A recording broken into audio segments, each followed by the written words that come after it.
إلى يوم الدين أما بعد فأعوذ بالله من الشيطان الرجيم بسم الله الرحمن الرحيم والفجر وليال عشر صدق الله مولانا العظيم وصدق رسوله النبي الكريم ونحن على ذلك لمن الشاهدين والشاكرين والحمد لله رب العالمين. اما بارے میں سورہ فجر کی ابتدائی 2 آیات جس میں اللہ رب العزت نے قسم کھائی ہے اور ارشاد فرمایا فجر کی قسم وَلَيَالٍ عَشْرٍ اور 10 راتوں کی قسم. مفسرین کرام جن میں حضرت ابن عباس رضی اللہ تعالیٰ عنہ اور ابن زبیر رضی اللہ تعالیٰ عنہ اور مجاہد ابن کثیر کے اندر ان کے مطابق یہ روایت موجود ہے کہ یہ جو وَلَيَالٍ عَشْرٍ اللہ تعالیٰ نے کہا ہے اور 10 راتوں کی قسم، تو اس سے مراد ذی الحج کے ابتدائی 10 ایام ہیں. ان 10 ایام کی قسم اللہ تعالیٰ نے کھائی ہے. تو ظاہر ہے کہ قسم کسی معتبر چیز کی اور کسی ویلیویبل چیز کی کھائی جاتی ہے. عام چیز کی کوئی قسم نہیں کھاتا، اور قسم کھانے والا بھی اگر رب کائنات ہو جو کہ ہر ایک چیز کو صحیح اور بالکل اس کی جو حیثیت ہے اس کے مطابق جاننے والا ہے، تو اگر اس نے ان دنوں کی قسم کھائی ہے تو اس کے معنی یہ ہیں کہ یہ 10 دن باقی ایام سے افضل ترین دن ہیں. نبی کریم صلی اللہ علیہ وسلم نے اس حوالے سے کئی ایک احادیث میں اس کی فضیلت کا اظہار فرمایا ہے. الترغیب و ترہیب یہ کتاب ہے، اس کے اندر نبی کریم صلی اللہ علیہ وسلم نے ارشاد فرمایا دنیا کے دنوں میں افضل ترین دن اللہ کے نزدیک ذی الحج کے ابتدائی 10 ایام ہیں اللہ کے نزدیک. تو ظاہر ہے کہ قدر کرنے والے ایسی باتوں کی تلاش میں رہتے ہیں کہ جن باتوں کی طرف اللہ اور اس کے رسول صلی اللہ علیہ وآلہ وسلم نے توجہ دلائی ہے، تو وہ اس کی حیثیت کو اور اس کے مقام و مرتبے کو پھر وہ خوب جانتے ہیں. تو اللہ کے نزدیک اگر یہ 10 دن افضل ترین ہیں جیسا کہ نبی کریم صلی اللہ علیہ وسلم نے ارشاد فرمایا، تو پھر اس میں کسی بات کی شک و شبے کی گنجائش نہیں رہتی. اچھا یہ افضل ترین دن ہے تو اجر کیا ہے؟ ایک حدیث تو یہ فرماتی نا افضل ترین دن یہ ہے.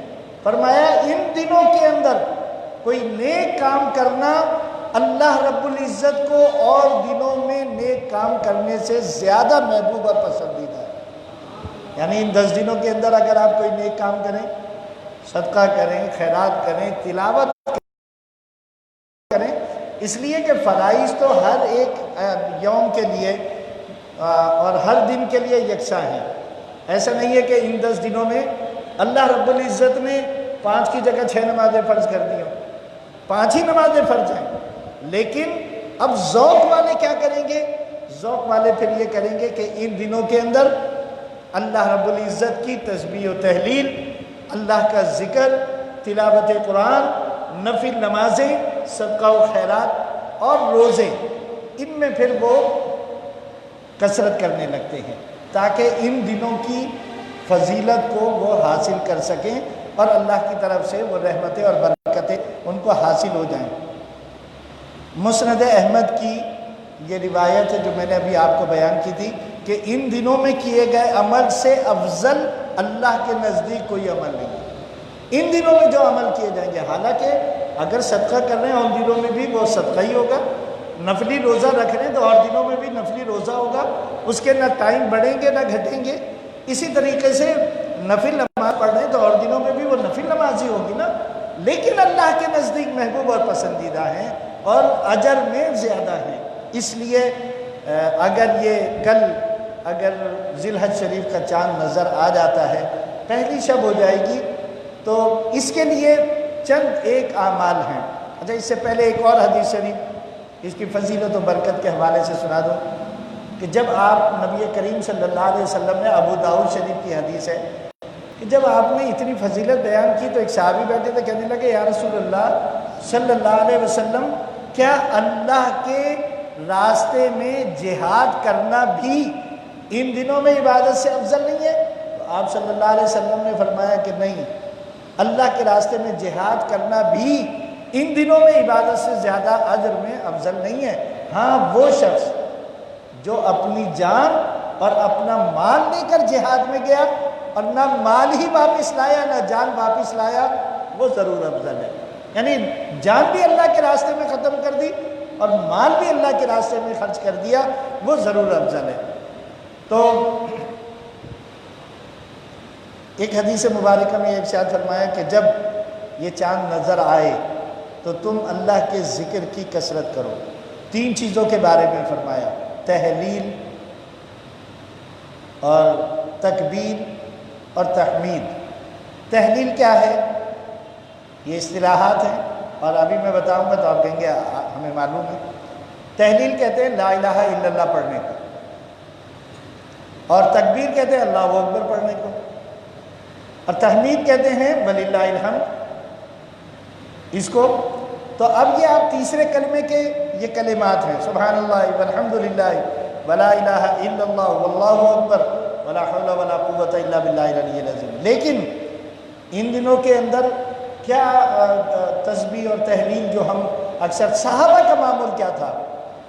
حضرت ابن عمر رضی اللہ تعالیٰ عنہ اور حضرت ابو ہریرہ رضی اللہ تعالیٰ عنہ، ہمیشہ ان کی یہ عادت بن گئی تھی جب سے یہ حدیث مبارکہ روایت کی کہ جیسے ہی ذی الحج کا چاند نظر آتا تھا، میں نے پچھلے سال بھی یہ دعوت دی تھی، لیکن شاید ہم ابھی اللہ کا ذکر کرنے میں شرم محسوس کرتے ہیں، جبکہ ذکر کے لیے اللہ کے نبی صلی اللہ علیہ وسلم نے فرمایا ایسے ذکر کرو کہ دیکھنے والا تم کو پاگل سمجھے، مجنون سمجھے، یہ تو پاگل ہو گیا۔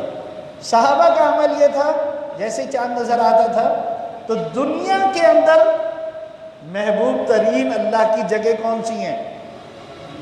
مساجد۔ اور اللہ کی ناپسندیدہ جگہ کون سی ہیں؟ بازار۔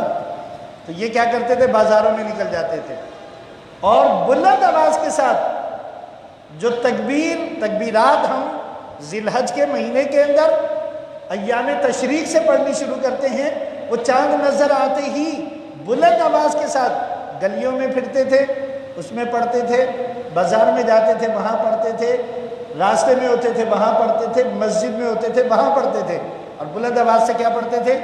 اللہ اکبر اللہ اکبر لا الہ الا اللہ واللہ اکبر اللہ اکبر وللہ الحمد۔ تینوں چیزیں اس میں آ گئی، اس میں تکبیر بھی آ گئی، اس میں تحلیل بھی آ گئی، اس میں تحمید بھی آ گئی۔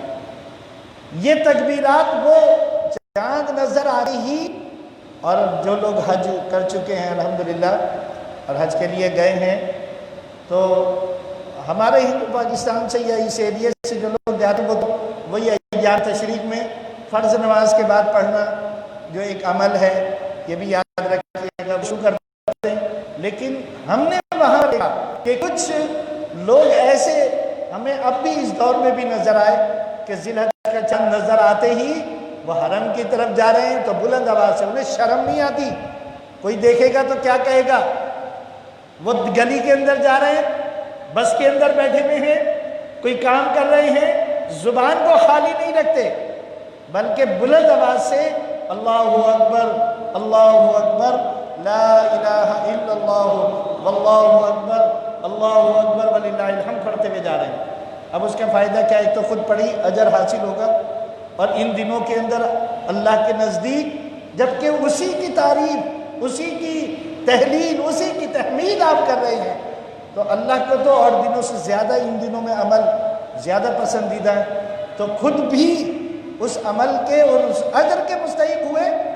اور کیا ہوا؟ سننے والا گزرتے ہوئے جا رہا ہے، اس نے سنا سن کر اس نے بھی ایک مرتبہ پڑھ لیا، تو آپ کو جو اجر و ثواب ملا اور اس کو جو اجر و ثواب ملا، اللہ تعالیٰ اس سننے کی وجہ سے اور سن کر اس عمل کو کرنے کی وجہ سے اس کو ایک مرتبہ پڑھنے کا ثواب ملے گا، آپ کو دوہرا ثواب مل جائے گا۔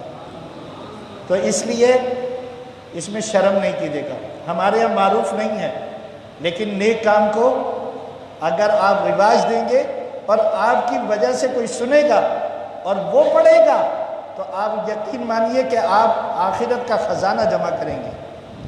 اور آخرت میں روپے پیسے نہیں چلتے، وہاں کی دولت نیکیاں ہیں، وہاں کی دولت یہ خزانے ہیں۔ اس کو جمع کرنے کی کوشش کریں۔ دیکھ لیں کیسے لوگ بڑی تیزی سے صبح صحیح ہوتے ہیں، دوپہر میں ظہر میں جنازہ پڑھا جا رہا ہوتا ہے ان کا، صبح فجر کی نماز پڑھی تھی، ظہر میں ان کی نماز پڑھی جا رہی ہے۔ زندگی کا کوئی بھروسہ نہیں ہے۔ جو وقت میسر آ جائے اس کو غنیمت سمجھیں اور کوشش کریں۔ کوئی کچھ کہتا ہے کہتا رہے، کوئی آپ کو برا کہے گا، بڑے مولوی بن گئے، بڑے اللہ والے بن رہے ہیں، بڑے جناب یہ تسبیحات، تو آپ کا کیا بگڑ رہا ہے؟ فائدہ ہی ہے نا۔ اگر 100 نہیں پڑھیں گے 10 پڑھیں گے تو 10 کا تو اجر آپ کو مل جائے گا۔ تو اس لیے میری یہ درخواست ہے کہ آپ اس میں بالکل شرم نہیں کیجیے گا۔ آپ گلیوں میں پھریں، مسجد کی طرف آ رہے ہیں، آپ اپنے دفتر جا رہے ہیں، آپ بازار میں جا رہے ہیں، پڑھیں زور سے۔ کس کی تعریف و توصیف کر رہے ہیں؟ اللہ کی کر رہے ہیں، جو تعریف و توصیف کے لائق ذات ہے، جس کے لیے تمام تعریفیں جس کے لیے ہیں اس کے لیے ہے، تو پھر شرم کس بات کی؟ تو اس لیے یہ نیت کریں، ارادہ کریں کہ انشاءاللہ چاند نظر آتے ہی گھر میں ہوں گے تب بھی پڑھیں گے زور سے، تاکہ گھر والوں کو بھی پتہ چلے۔ وقتاً فوقتاً پڑھیں، وقتاً فوقتاً، یہ نہیں ہے کہ لگاتار پڑھے جا رہے ہیں، وقتاً فوقتاً پڑھتے رہیں، لوگوں کو اس کی ترغیب ملے گی، اور جب وہ بھی یہ عمل کریں گے تو انشاءاللہ العزیز اس کا اجر اللہ تعالی ہم کو بھی عطا فرمائے گا۔ ٹھیک ہے؟ اچھا، اب اس میں روزے کی بھی بڑی فضیلت ہے۔ پہلے دن کا روزہ یا اس کے جو ایام ہیں 8 تاریخ تک، 8 تاریخ تک جو ایام ہیں نا، ان میں ہر روزہ 1 سال کے گناہوں کا کفارہ بنتا ہے۔ ہر ایک روزہ ہمت کریں، جذبہ پیدا کریں اللہ کی رضا کے لیے، کیونکہ روزہ تو انسان کے لیے نہیں رکھا جاتا، روزہ تو اللہ ہی کے لیے رکھا جاتا، عبادت اللہ ہی کے لیے ہوتی ہے، لیکن روزہ تو ایسا ہے کہ 10 آدمیوں میں بھی اگر آپ ہوں گے تو کوئی کھانے پینے کی چیز پیش کرے گا تو آپ کیا کریں گے؟ بھائی میرا روزہ ہے۔ اور جب آپ تنہائی میں ہوں گے، اکیلے ہوں گے، تو اس وقت بھی پیاس لگ رہی ہوگی لیکن آپ کا دل کیا کہے گا؟ نہیں میرا روزہ ہے۔ اس میں اخلاص پایا جاتا ہے کہ آپ تنہائی میں بھی اس بات سے بچ رہے ہیں اور آپ لوگوں کے درمیان بھی اس میں سے بچ رہے ہیں، تو اس کی اللہ کے ہاں بڑی وقت و قدر ہے۔ 1 سال کے گناہوں کا کفارہ بننا معمولی بات نہیں ہے۔ ایک دن کے ذرا ایک دن خود احتسابی کیجیے گا، صبح اٹھا تھا اس وقت سے لے کے رات سونے تک کیا کیا کام کیا، لکھیے گا ایک دن، ایک ڈائری بنائیے گا، لکھیے گا ایک دن کے جو جو بات کری ہے، جو جو یاد آ جائے اس میں پھر دیکھیے گا کتنی باتیں اللہ کی نافرمانی کی ہیں، کتنی باتیں ہم نے اس کی حکم عدولی کی ہیں، اور کتنی باتیں اطاعت کی کری ہیں۔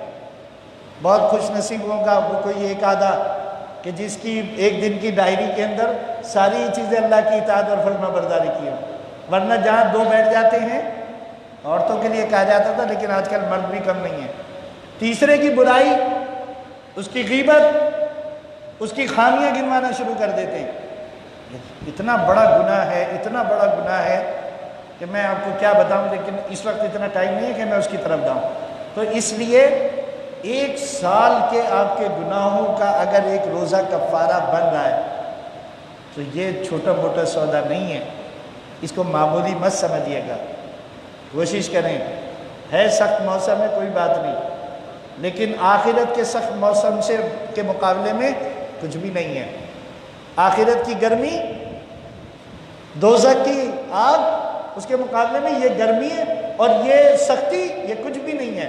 اور جو اللہ کے لیے اس کو برداشت کر لے گا پھر آپ دیکھیے گا کہ اللہ تعالیٰ اس کے اوپر کیسا فضل فرمائے گا۔ تو اس لیے کوشش کریں، روزہ ضرور رکھیں۔ 8-9 دن کی مشقت ہے، رمضان یاد کر لیجیے گا، انشاءاللہ العزیز نیت کریں، ارادہ کریں، خاص طور سے نوجوان جو بیٹھے ہیں یہ تو ضرور یہ ارادہ اور نیت کریں کہ انشاءاللہ ہم یہ 9 روزے ضرور رکھیں گے انشاءاللہ العزیز، زور سے بول دیں اب اس میں کیا ہے، یہ تو 8 دن کے روزے جو ہیں وہ تو 8 سال کے گناہوں کا کفارہ بن گئے، اور جو عرفے کا روزہ ہے اس روزے کی تو بے انتہا فضیلت سرکار دو عالم صلی اللہ علیہ وسلم نے بیان فرمائی ہے، یعنی جس 9 ذی الحج جو ہوتی ہے۔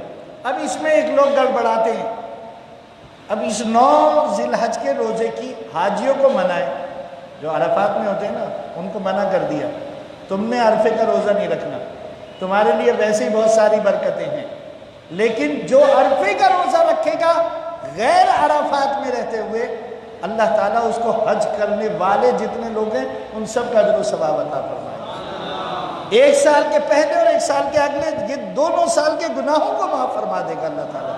بتائیے اور کیا چاہیے، تھوڑی سی مشقت ہے نا، بعض دفعہ ہم کاموں میں اتنے مگن ہوتے ہیں کہ ہم کئی گھنٹے ویسے ہی نہیں پانی پیتے، ہوتا ہی نہیں ہوتا، جب آپ لوگ کاموں میں ہوتے ہیں اپنے کئی گھنٹے گزر جاتے پانی پینے کا خیال ہی نہیں آتا، تو اگر تھوڑی سی اور مشقت برداشت کر لیں اللہ کے لیے اور کوشش کر لیں اور یہ 9 دن کے روزے رکھ لیں تو کتنا اللہ تعالیٰ اجر و ثواب عطا فرمائے گا۔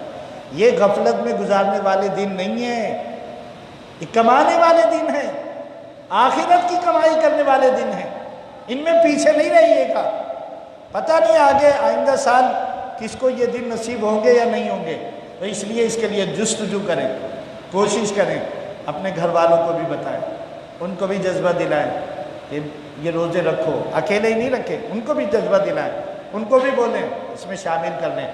میں نے آپ حضرات کو یاد دہانی کرا دی، علم ہوگا آپ کو ان دنوں کا، اس میں روزوں کی فضیلتیں بھی پتہ ہوں گی، لیکن آج میں نے آپ کو یاد دہانی کرا دی، اب آپ میں سے جو رکھیں گے انشاءاللہ ان کو جو اجر ملے گا وہ مجھے بھی ملے گا، اور آپ اگر جا کر اپنے گھر والوں کو بولیں گے، اپنے دوستوں کو توجہ دلائیں گے، اپنے ساتھ اٹھنے بیٹھنے والوں کو توجہ دلائیں گے، تو انشاءاللہ ان کو جو اجر ملے گا اس کا مجموعہ آپ کو بھی مل جائے گا، اللہ کے خزانوں میں کوئی کمی نہیں ہے، انشاءاللہ العزیز یہ اجر اللہ تعالیٰ ہر ایک کو عطا فرمائیں گے۔ پھر اس کے اندر دیکھیں اس کی اب ایک حکمت ہے، اب میں آپ سے اگر یہ سوال کروں یہ بتائیے یہ دن اللہ تعالیٰ کو پسندیدہ کیوں ہے؟ کوئی تو حکمت ہوگی نا، حج کی وجہ سے، حاجیوں کی وجہ سے، وجہ لبیک اللہم لبیک پکارتے ہوئے، آج کے حاجیوں کی بات نہیں کر رہا، حج جنہوں نے کیا تھا انہوں نے کیا تھا، آج تو لوگ پکنک مناتے ہیں، اللہ قبول فرمائے، اس کو بھی قبول فرمائے، لیکن حج حقیقت میں ہم سے پہلے کی جو ہمارے آباء تھے انہوں نے حج کیا تھا، پانی کے جہازوں سے جاتے تھے، مشقتیں برداشت کرتے تھے، کس لیے؟ حاجی کہلوانے کے لیے نہیں، اللہ کے لیے، تو اللہ تعالیٰ ناقدرہ نہیں ہے۔ ایک بندہ پکارتے ہوئے آ رہا ہے اللہ اکبر لبیک اللہم لبیک کی صدائیں بلند کرتا ہوا، تو کیا اللہ تعالیٰ اس کو ایسے ہی چھوڑ دے گا؟ ایک چھوٹی سی روایت آپ کو بتا دوں، ایک بزرگ تھے، انہوں نے خواب دیکھا کہ 2 فرشتے اترے، ایک دوسرے سے بات کر رہے ہیں، ایک سے پوچھتا ہے اس سال کتنے لوگوں نے حج کیا؟ کہتے ہیں 6 لاکھ لوگ آئے تھے حج کے لیے۔ پھر دوسرا سوال ہے اللہ نے کتنے لوگوں کا حج قبول کیا؟ تو کہہ رہے دوسرے نے جواب دیا صرف 6 کا حج قبول ہوا، 6 لاکھ میں سے 6 ایسے تھے کہ جنہوں نے واقعی حج کیا تھا، ان کا حج قبول ہوا۔ کیا باقی کا کیا ہوا؟ تو پہلے نے جواب دیا کہ اللہ نے ان 6 کی وجہ سے 6 لاکھ کے حج کو قبول فرما دیا، 6 کی وجہ سے 6 لاکھ کے حج کو قبول فرما لیا۔ ان دنوں کو جو عظمت عطا فرمائی اللہ نے، اس لیے عطا فرمائی ہے کہ یہ وہ دن آ گئے کہ جن دنوں میں لوگ اللہ کی محبت و عشق کے اندر اپنے کپڑے تن سے اتار کر احرام میں ملبوس لبیک لبیک کی صدائیں بلند کرتے ہوئے جا رہے ہیں، تو اللہ کو وہ پسند ہے، تو اللہ نے دوسروں کو محروم نہ رکھنے کے لیے ارشاد فرمایا تم بھی ان دنوں کی عظمت کو اختیار کر لو، میں تمہیں بھی وہ اجر عطا فرماؤں گا جو ان کو عطا فرمایا۔ اسی لیے آپ نے یہ سنا ہے، اس کی حکمت اب آپ کی سمجھ میں آ جائے گی۔ آپ نے سنا کہ بھئی اکثر لوگ بیان کرتے ہیں کہ جس کا قربانی کرنے کا ارادہ ہو اسے ان دنوں کے اندر، یعنی جیسے اگر کل چاند نظر آ جائے گا تو جس نے قربانی کرنے کا ارادہ کیا اسے چاہیے کہ چاند نظر آنے سے پہلے اپنے ناخن تراش لے، اپنے بال اگر منڈوانے تو بال منڈوا لے، خط بنانا ہے تو خط بنا لے، اور جو مردوں کی نفاست ہے زیر ناف بال یا بغل کے بال ان کو بھی صاف کر لے۔ اب یہ رہے اس حال کے اندر اس وقت تک جب تک کہ قربانی نہ کر لے۔ اب اس میں کیا حکمت ہے؟ وہی حکمت جو میں نے ابھی آپ کو بتائی ہے کہ حاجی احرام میں ہوتا ہے اور احرام کے اندر وہ ان تمام امور سے بچتا ہے، نہ ناخن تراشتا ہے، نہ بال منڈواتا ہے، نہ خط بنواتا ہے، نہ زیر ناف بال صاف کرتا ہے۔ تو اللہ تعالیٰ نے فرمایا تم بھی مشابہت اختیار کر لو ان حج کرنے والوں کی۔ اس مشابہت کی اختیار کی وجہ سے یہ حکم دیا کہ جو قربانی، وہ بھی قربانی کے بعد بال منڈواتے ہیں تو باقیوں کے لیے بھی فرما دیا تم بھی قربانی کر کے اپنے بال منڈواؤ۔ اب مسئلہ یہ ہے کہ لوگ سوال کرتے ہیں کہ بھئی ہم بھول گئے تھے، آتے ہیں ہم نے خط بنوا لیا۔ کوئی بات نہیں، یہ استحبابی حکم ہے، مستحب ہے، واجب نہیں ہے۔ کسی نے اگر کٹوا لیے، کسی نے اگر بال منڈوا لیے تو اس کے اوپر کوئی گناہ نہیں ہوگا، مستحب ہے، افضل ہے کہ ان دنوں میں نہ کٹوائے۔ اور وہ بھی اس کے لیے بھی مستحب ہے جس کی استطاعت نہیں قربانی کی، اگر وہ بھی یہ عمل کر لے تو اس کو بھی اللہ تعالیٰ اجر و ثواب وہی عطا فرمائے گا۔ تو دوسری بات یہ بھی ضمناً سمجھ لیجئے، اللہ رب العزت کی طرف سے انسان کو اپنے جسم کی نفاست کے لیے حد سے حد 40 دن کی مدت مقرر کی ہے۔ آپ کو پتہ ہے جو لوگ 40 دن میں بھی اپنے جسم کی صفائی کا خیال نہ کریں، 2 بڑے نقصان بتا رہا ہوں۔ پہلا نقصان، ان کے جسم میں ایک ایسی بو پیدا ہوگی کہ جو کسی بھی صابن سے، کسی بھی آپ کے کیا کہتے ہیں اسپرے کرتے ہیں آپ، سینٹ وغیرہ جو ہے، کسی چیز سے نہیں جائے گی۔ وہ جسم میں قدرتی طور پر بو پیدا ہو جائے گی جو اس کا عادی نہیں ہوگا۔ 40 دن سے پہلے اپنے جسم کی نفاست کا خیال کریں۔ اور دوسرا بڑا نقصان، اللہ مان الحفیظ، اللہ مجھے آپ کو سب کو محفوظ فرمائے، مرے گا تو اس کا جنازہ بھاری ہو جاتا ہے، اس کا جنازہ بھاری ہو جائے گا۔ یہ 2 بڑے نقصان آپ کو بتا رہا ہوں۔ اس لیے ہر ہفتے، اور ہر ہفتے نہ صحیح 15 دن میں، تیسرے ہفتے میں، نہیں تو کم سے کم 40 دن سے پہلے اپنے جسم کی نفاست کا خیال کریں۔ یہ میں نے ضمناً بات بتائی، لیکن مسئلہ ایک اس سے منسلک ہے، اس لیے بتائی کہ کسی نے اپنے جسم کی نفاست کا خیال نہیں کیا، چاند نظر آ گیا، ٹائم نہیں ملا اسے۔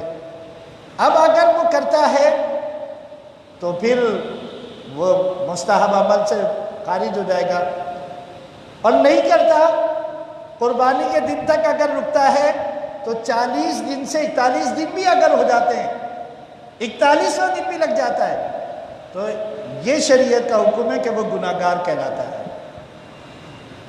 تو فرمایا کہ اس کے لیے اب کیا ہے، ایسے شخص کے لیے، اس کے لیے مستحب پھر یہ ہے کہ وہ اس استحباب کو چھوڑے اور اپنے جسم کی نفاست اور پاکیزگی کو اختیار کرے۔ یعنی اگر 10 ذی الحج کو 41واں دن ہو رہا ہے اسے اپنے جسم کی صفائی کو، تو پھر اس کے لیے کیا مستحب ہے؟ پھر اس کے لیے مستحب یہ ہے کہ صفائی کا خیال کرے، اس لیے کہ ہمارا دین نفاست پسند ہے، یہ نفاست چاہتا ہے۔ اور اس کے اندر میں آپ کو کبھی تجربہ کر کے دیکھیے گا، اول تو کسی بھی مسلمان کو اتنے دن گزارنے نہیں چاہیے، تو ایک حد بیان کی ہے، یہ نہیں ہے کہ 40ویں دن کرے یا 39ویں دن کرے، ہر ہفتے کر۔ نبی کریم صلی اللہ علیہ وسلم ہر ہفتے اپنے جسم کی صفائی کا خیال فرماتے تھے۔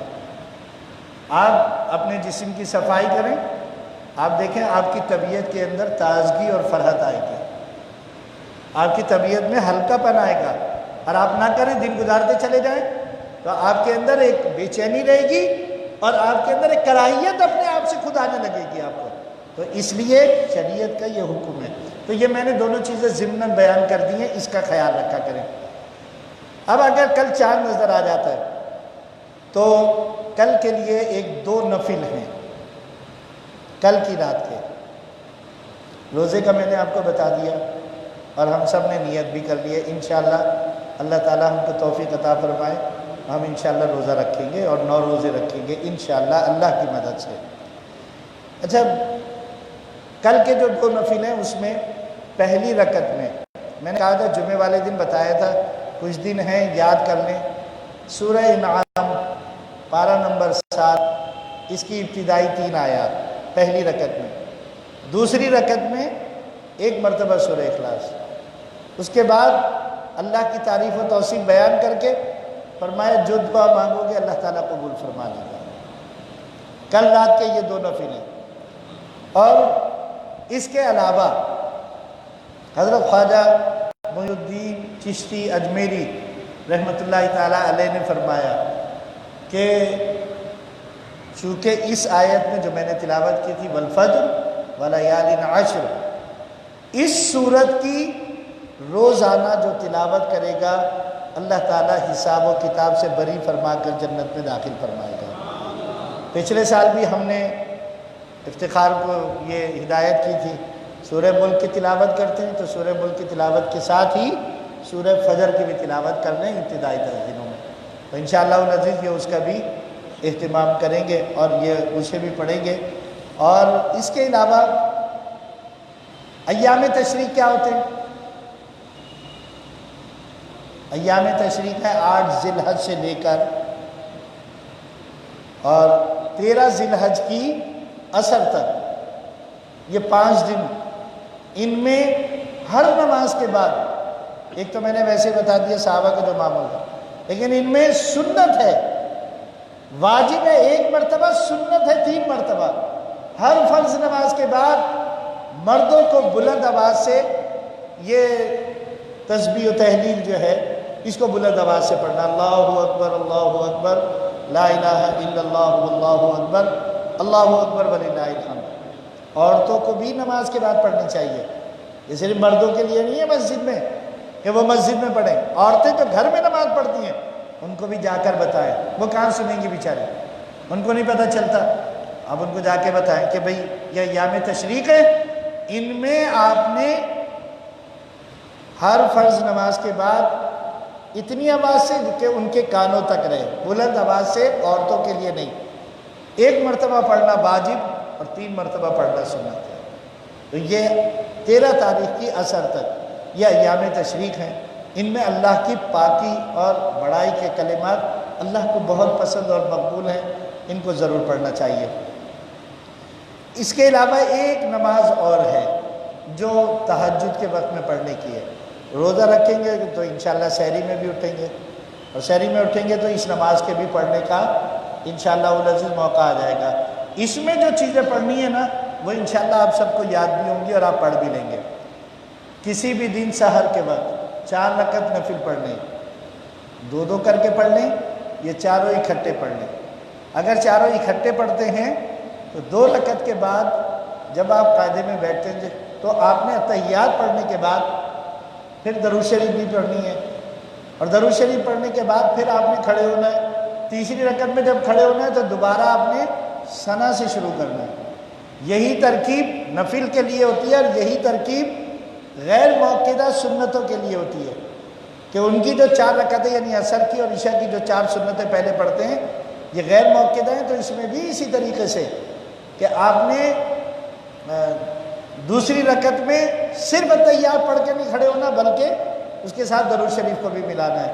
اور تیسری رکعت میں جب آپ کھڑے ہوں گے تو آپ نے دوبارہ ثنا سے شروع کرنا ہے. تو یہ چاہے 2 کر کے پڑھیں چاہے اکٹھی 4 پڑھ لیں. پڑھنی کس وقت ہے؟ تہجد کے وقت میں، سحر کے وقت میں. اس میں ہر رکعت میں سورہ فاتحہ کے بعد 3 مرتبہ آیت الکرسی. آیت الکرسی سبھی کو یاد ہوتی ہے الحمدللہ. 3 بار سورہ اخلاص، ایک بار سورہ فلق اور سورہ ناس. سورہ فاتحہ تو پڑھتے ہی ہیں، 3 مرتبہ آیت الکرسی، 3 مرتبہ سورہ اخلاص، 1 مرتبہ سورہ فلق، 1 مرتبہ سورہ ناس، ہر رکعت کے اندر آپ نے پڑھنی ہے۔ پھر اللہ کی تعریف و توصیف بیان کرنی ہے، پھر آپ دعا کریں اللہ سے۔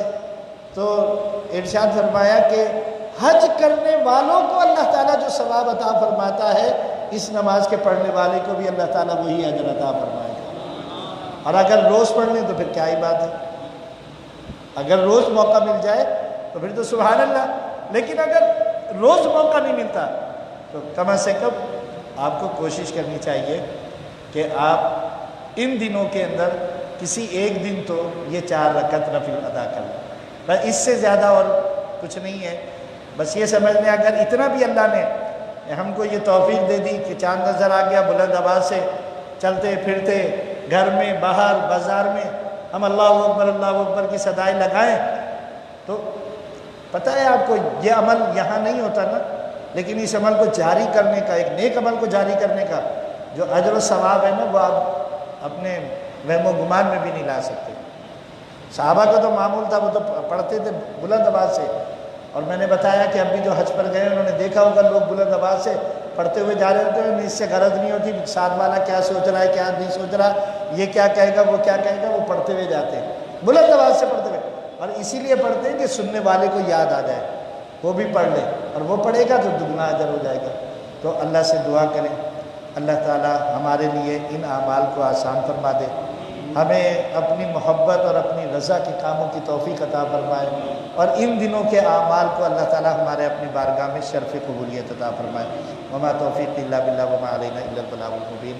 آمین۔ الحمدللہ رب العالمین والعاقبۃ للمتقین والصلاۃ والسلام علی سید الانبیاء والمرسلین وعلی آلہ واصحابہ اجمعین۔ ربنا ظلمنا انفسنا وإن لم تغفر لنا وترحمنا لنكونن من الخاسرين۔ ربنا آتنا في الدنيا حسنة وفي الآخرة حسنة وقنا عذاب النار وادخلنا الجنة مع الأبرار یا عزیز یا غفار یا رب العالمین۔ الہ العالمین تجھ سے عرض کرتے ہیں اے اللہ ہم تیرے کمزور بندے ہیں، الہ العالمین تو ہمیں اپنی اطاعت کے لیے چستی عطا فرما دے، الہ العالمین اپنی ذکر کے لیے، اپنی عبادت کے لیے، اپنی بندگی کے لیے اے اللہ ہمارے اندر جذبے عطا فرما دے، الہ العالمین روزہ رکھنے کی جو ہم نے نیت کی ہے اے اللہ اس کو ہمارے لیے آسان فرما دے، اور اے اللہ اسے اپنی بارگاہ میں شرف قبولیت عطا فرما۔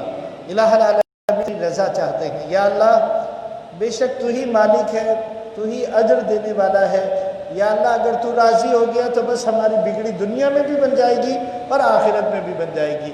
الہ العالمین ہم کو اپنی رضا نصیب فرما دے، الہ العالمین اپنے یا اللہ ایسے کاموں سے جن سے تو ناراض ہوتا ہو اے اللہ اس سے بچنے کی ہم سب کو توفیق عطا فرما، سچے دل سے ہم کو توبہ کرنے کی توفیق عطا فرما۔